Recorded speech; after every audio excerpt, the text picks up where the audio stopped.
दोस्तों, यह कहानी है एक ऐसी लेडी टीचर की जो अपने एक स्टूडेंट के प्यार में पड़ जाती है और उसे पाने के लिए वह किसी भी हद तक जा सकती है। यह स्टूडेंट इस टीचर को बिल्कुल भी पसंद नहीं करता है क्योंकि इसकी ऑलरेडी एक गर्लफ्रेंड है। लेकिन यह लेडी टीचर इस लड़के को अपने वश में करने के लिए क्या क्या दांव-पेच खेलती है, चलिए देखते हैं। और हाँ, अगर आप चैनल पर नए हैं तो चैनल को सब्सक्राइब जरूर करें। तो कहानी की शुरुआत होती है एक प्यारी सी स्टूडेंट जेमी को दिखाते हुए जो अपनी क्लास टीचर को एक गिफ्ट देती है। क्योंकि आज उनका कॉलेज में आखिरी दिन था, जेमी टीचर से पूछती है कि आपकी जगह अब कौन यहाँ पे आने वाला है। इस पर वह उसे बताती है कि अब तुम सभी बच्चों को पढ़ाने के लिए टीचर मॉली आने वाली है, जो कि बहुत ही इंटेलिजेंट और काफी अच्छी है। अब यह दोनों बात कर ही रही होती है कि इतने में ही यहाँ मॉली भी आ जाती है, जिसे प्रिंसिपल पूरा कॉलेज दिखाती है। तभी मॉली की नजर ग्राउंड में खेल रहे एक लड़के डेनी पर पड़ती है, जिसे देखते ही वह उस पर फिदा हो जाती है। लेकिन वह यह नहीं जानती थी कि डेनी जेमी का बॉयफ्रेंड है और यह दोनों एक ही क्लास में पढ़ते हैं। इसके बाद हम डेनी को जेमी के साथ देखते हैं, जहां यह दोनों अपनी आने वाली रिलेशनशिप एनिवर्सरी को लेकर काफी एक्साइटेड थे, क्योंकि इस सनिया दोनों पहली बार इंटीमेट होने वाले थे। इसके बाद हम जेमी के डैड को देखते हैं, जो बस पूरा दिन घर में रहकर गेम खेल के काफी कमजोर लग रहा था, जब से जेमी की मम्मी डबल शिफ्ट करके घर का खर्चा अकेले ही उठा रही है। इसी वजह से जेमी के माता पिता हमेशा झगड़ते रहते हैं। जेमी को भी यह सब अच्छा नहीं लगता है, लेकिन वह अपने डैड से कुछ भी कर नहीं पाती थी। अगले दिन क्लास में जब मॉली अपने बारे में सभी स्टूडेंट्स को बता रही थी तो वह डरते हुए लगातार डैनी को ही देख रही थी। साथ ही उसने क्लास खत्म होने के बाद डैनी से एक्स्ट्रा क्लास लेने को कहा, क्योंकि उसे डैनी पढ़ाई में कमजोर लग रहा था। इस पर डैनी भी मॉली की बात मान जाता है और उससे एक्स्ट्रा क्लास लेने के लिए राजी हो जाता है। इसी दौरान मॉली उसे अपने पास बैठा है और उससे कहती है कि अगर तुम्हें अच्छे कॉलेज में एडमिशन लेना है तो तुम्हें कल से ही क्लास लेना शुरू कर देना चाहिए। दरअसल यह सब मॉली की एक चाल थी। वह यह सब डैनी के करीब आने के लिए कर रही थी, लेकिन डैनी उसे कल की क्लास के लिए मना कर देता है, क्योंकि कल उसकी और जेमी की रिलेशनशिप एनिवर्सरी थी। यह सब सुनकर मॉली को बिल्कुल भी अच्छा नहीं लगता। फिर जब डैनी यहाँ से जाने लगता है, तभी मॉली उसे उसका फोन नंबर ले लेती है। अब घर आने के बाद भी मॉली का पूरा ध्यान डैनी पर ही होता है और अब वह सोचने लगती है कि आखिर कैसे जेमी और डैनी को अलग किया जाए। तभी उसके दिमाग में एक आइडिया आता है और वह अगले दिन जानबूझकर जेमी को असाइनमेंट में सिगरेट देती है, जिसे देखकर जेमी को बहुत बुरा लगता है। अब वह क्लास खत्म होने के बाद मॉली के पास जाती है और उसे कहती है कि मैं एक मिडिल क्लास फैमिली से हूं और मुझे अच्छी यूनिवर्सिटी में एडमिशन लेने के लिए अच्छे ग्रेड्स की जरूरत होगी ताकि मुझे अच्छी स्कॉलरशिप मिल सके। इस पर मॉली उसे कहती है कि अगर तुम्हें अच्छे ग्रेड्स चाहिए तो कल दोबारा इस असाइनमेंट को रेडी करके लेकर आना, जिससे मैं तुम्हें अच्छे ग्रेड दे सकूं। यह सुनकर जेमी मॉली को अपनी एनिवर्सरी के बारे में बताती है जो कि आज ही थी। तभी मॉली उससे पूछती है कि तुम्हारे लिए इन दोनों में से क्या जरूरी है, एनिवर्सरी मनाना या अच्छे ग्रेड हासिल करना। इस पर जेमी कोई जवाब नहीं देती और यहाँ से चली जाती है। इसके बाद वह डैनी से मिलती है और उसे सारी बात बताती है। साथ ही आज रात के लिए उसे माफी भी मांगती है, क्योंकि उसे अच्छे ग्रेड लाने के लिए आज इस असाइनमेंट को पूरा करना था। लेकिन डैनी आज की रात उसके नजदीक ना चाहता था, इसलिए वह गुस्से में यहाँ से चला जाता है। थोड़ी 3:29 देर बाद मॉली डैनी के पास आती है और उसे अपने साथ डिनर करने के लिए कहती है, जिसके लिए वह मान जाता है और दोनों एक रेस्टोरेंट में पहुंच जाते हैं, जहां मॉली डैनी से उसकी लव लाइफ के बारे में पूछती है। तब वह थोड़ा हिचकिचा हुए उसे बताता है कि अभी तक जेमी और उसके बीच कुछ भी नहीं हुआ है, क्योंकि जेमी अभी इन सब चीजों के लिए रेडी नहीं है। यह सुनकर मॉली समझ जाती है कि डैनी को आखिर क्या चाहिए, इसलिए वह उसके करीब आने की कोशिश करती है। लेकिन डैनी उस पर ज्यादा ध्यान नहीं देता है और अपने घर चला जाता है। अगले दिन जेमी डैनी से मिलती है तो वह उससे कल रात के बारे में पूछती है कि आखिर कल रात को वह कहाँ था। इस पर डैनी उससे झूठ बोलते हुए कहता है कि मैं अपने दोस्तों के साथ था। जेमी को यह सुनकर बहुत बुरा लगता है, क्योंकि डैनी के दोस्तों ने उसे पहले ही बता दिया था कि वह कल रात उनके साथ नहीं था। इसके बाद हम दोनों को एक पार्टी में देखते हैं, जहां जेमी की खूबसूरती देख डैनी अपने आप को कंट्रोल नहीं कर पाता और उसे एक रूम में ले जाता है, जहां वह उसके करीब आने की कोशिश करता है, पर जेमी उसे बीच में ही रोक देती है, जिस वजह से डैनी का पूरा मूड खराब हो जाता है और वह यहां से चला जाता है। वहीं दूसरी तरफ मॉली अपनी कार को खुद ही खराब करके उसे ठीक करने के लिए डैनी को बुलाती है डेनी यहाँ आकर उसकी कार को ठीक कर देता है, लेकिन कार को ठीक करने की वजह से उसके हाथ खराब हो जाते हैं। यह देखकर मॉली उसे अपने घर ले जाती है और एक टॉवल से खुद उसके हाथ साफ करती है, साथ ही उसके करीब आने की कोशिश करती है। डेनी भी इस बार अपने आप को कंट्रोल नहीं कर पाता, क्योंकि अब सारी हदें पार हो चुकी थी और अब दोनों अच्छे से इंटीमेट हो जाते हैं।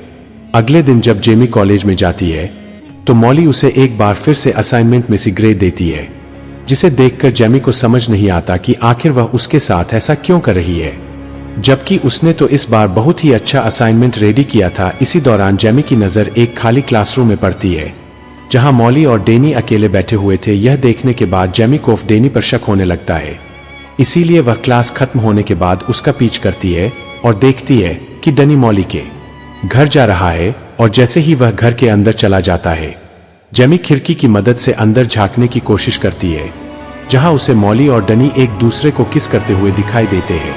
अब जेमी समझ चुकी थी कि डेनी उसे धोखा दे रहा है, इसलिए वह रोते हुए वहां से चली जाती है, लेकिन उसे जाते हुए डेनी देख लेता है और उसके पीछे जाने लगता है। हालांकि मॉली उसे रोकने की कोशिश करती है, लेकिन वह नहीं रुकता और जेमी के पास पहुंचकर उससे माफी मांगने लगता है, साथ ही अगली बार ऐसा कुछ ना करने का वादा भी करता है। यह सुनकर जेमी भी उसे माफ कर देती है, जिसके बाद रात में डेनी के पास मॉली का मैसेज आता है, लेकिन वह उसका रिप्लाई नहीं करता और अगले दिन कॉलेज में भी उसे पूरी तरह से इग्नोर करता है। खुद को इग्नोर होता देख मॉली अब काफी परेशान हो जाती है और वह समझ जाती है कि जरूर जेमी को इन दोनों के बारे में पता चल गया है, इसलिए वह अच्छा बनने के लिए जेमी को आज एक ग्रेड देती है। इस पर जेमी उसे कहती है कि तुम यह मत समझना कि एक ग्रेड मिलने की वजह से मैं तुम्हें माफ कर दूंगी। इतना कहकर वह अपना असाइनमेंट डस्टबिन में फेंक कर यहाँ से चली जाती है। इसी दौरान डेनी जेमी के पास आता है और उससे कहता है कि मॉली उसे काफी परेशान कर रही है, इसलिए वह आज रात उसे मिलने के लिए जाएगा और उसके साथ अपने रिश्ते को खत्म कर देगा। इसके बाद वह मॉली को मैसेज करके एक लोकेशन पर बुलाता है। मॉली को लगता है कि शायद वह अब भी उससे प्यार करता है, इसलिए वह जल्दी से तैयार होकर उस लोकेशन पर पहुंच जाती है और काफी खुश भी होती है। लेकिन उसकी यह खुशी उस वक्त उदासी में बदल जाती है जब डेनी उससे कहता है कि वह सिर्फ जेमी से प्यार करता है और अब वह उसके साथ कोई रिश्ता नहीं रखना चाहता। यह सुनकर मॉली बहुत ज्यादा अपसेट हो जाती है और डेनी को मनाने की कोशिश करती है, लेकिन वह उसकी एक भी बात नहीं सुनता और यहाँ से जाने लगता है। यह देखकर मॉली को भी बहुत ज्यादा गुस्सा आता है और उसी गुस्से में वह अपनी कार को स्टार्ट कर डेनी को कुचल कर मार देती है। वहीं उसका खून एक कपड़े में भरकर जेमी के कार के बम्पर पर लगा देती है, साथ ही अपना फोन भी जेमी की कार में ही रख देती है, ताकि सभी को लगे कि डेनी की मौत के पीछे जेमी का ही हाथ है और उसी ने उसे मारा है। इसके बाद वह मूवी देखने के लिए एक थिएटर में चली जाती है और मूवी के टिकट को अपने पास संभाल कर रख लेती है, जिससे वह पुलिस को यह दिखा सके कि जिस वक्त डेनी का एक्सीडेंट हुआ था उस वक्त वह थिएटर में मूवी एंजॉय कर रहे थे। फिर हम मॉली को ऑनलाइन एक मैकेनिक को ढूंढते हुए देखते हैं, जिसे वह काफी सारे पैसे देकर अपनी कार को ठीक करने के लिए कहती है, साथ ही इस बारे में किसी को भी ना बताने के लिए कहती है। वहीं दूसरी तरफ पुलिस को जब डेनी की डेड बॉडी के बारे में खबर मिलती है तो पुलिस फौरन लोकेशन पर पहुंच जाती है और इस बात का पता लगाने की कोशिश करती है कि आखिर डेनी की इस हालत का जिम्मेदार कौन है। इधर जेमी को भी अब उसकी एक दोस्त जेनी की मौत के बारे में बता देती है, जिसे सुनते ही वह भागकर पुलिस स्टेशन पहुंच जाती है और पुलिस को बताती है कि उसे अपनी क्लास टीचर पर शक है, क्योंकि कुछ दिनों से मॉली और डेनी का अफेयर चल रहा था और कल रात वह मॉली से मिलकर सब कुछ खत्म करने वाला था। इसके बाद पुलिस देर ना करते हुए मॉली के घर पूछताछ के लिए पहुंच जाती है, जहां वह उन्हें झूठ बोलते हुए कहती है, हमारे बीच ऐसा कभी कुछ हुआ ही नहीं था। डेनी को सिर्फ एक अच्छा स्टूडेंट समझती थी। साथ ही वह पुलिस को मूवी की टिकट भी दिखाती है और अपने चोरी हुए फोन के बारे में भी बताती है, जो कि असल में उसने खुद ही जेमी की कार में रखा था। मॉली की बात सुनने के बाद और टिकट देखने के बाद पुलिस को भी लगने लगता है कि शायद वह सब सच बोल रही है। इसके बाद पुलिस शक के आधार पर जेमी के घर तलाशी लेने के लिए जाती है और जब उसकी कार को चेक करती है तब उन्हें कार के बम्पर पर डेनी का खून लगा हुआ मिलता है। साथ ही उन्हें जेमी की कार से मॉली का फोन भी मिल जाता है, जिसमें डेनी से मिलने का मैसेज भी आया हुआ था। इन सभी सबूतों को देखते हुए पुलिस जेमी को गिरफ्तार कर लेती है, लेकिन जेमी के माता पिता उसे बेल पर रिहा करवा लेते हैं। जेमी अपनी मां को बताती है कि उसे लगता है कि डेनी का खून किसी और ने नहीं बल्कि मॉली ने ही किया है।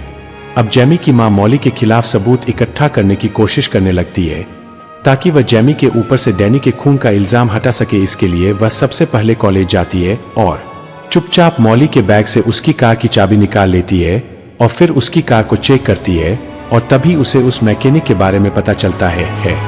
वो मैकेनिक के पास जाकर उसे मॉली के बारे में पूछताछ करती है, लेकिन वह उन्हें झूठ बोलते हुए कहता है कि मेरे पास ना तो इस नाम की कोई लेडी आई और ना ही कोई कार आई। यह सुनकर जेमी की मॉम काफी परेशान हो जाती है और वह उदास होकर यहाँ से जाने लगती है कि तभी उनके पास में मैकेनिक की एक एम्प्लॉय आती है और सारा सच बता देती है कि किस तरह मॉली ने काफी सारे पैसे देकर अपनी कार को ठीक कराया है।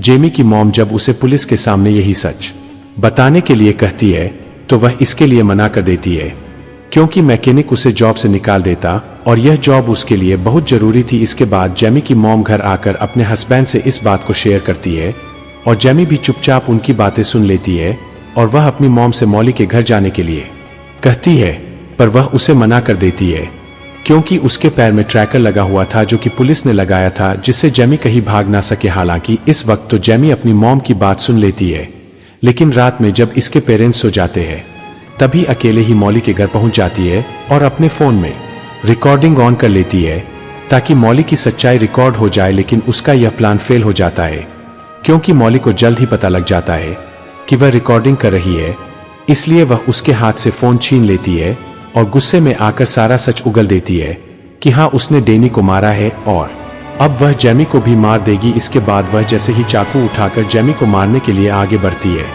तभी पुलिस वहां पे आ जाती है और पुलिस यहां आई थी उस ट्रैकर की वजह से। दरअसल जेमी जब अपने घर से बाहर निकली थी तभी पुलिस ने उसके पैर में बंधे ट्रैकर की मदद से उसे ट्रैक करना शुरू कर दिया था, जिसके बाद पुलिस जेमी को रिहा कर देती है और मॉली को अरेस्ट कर अपने साथ ले जाती है।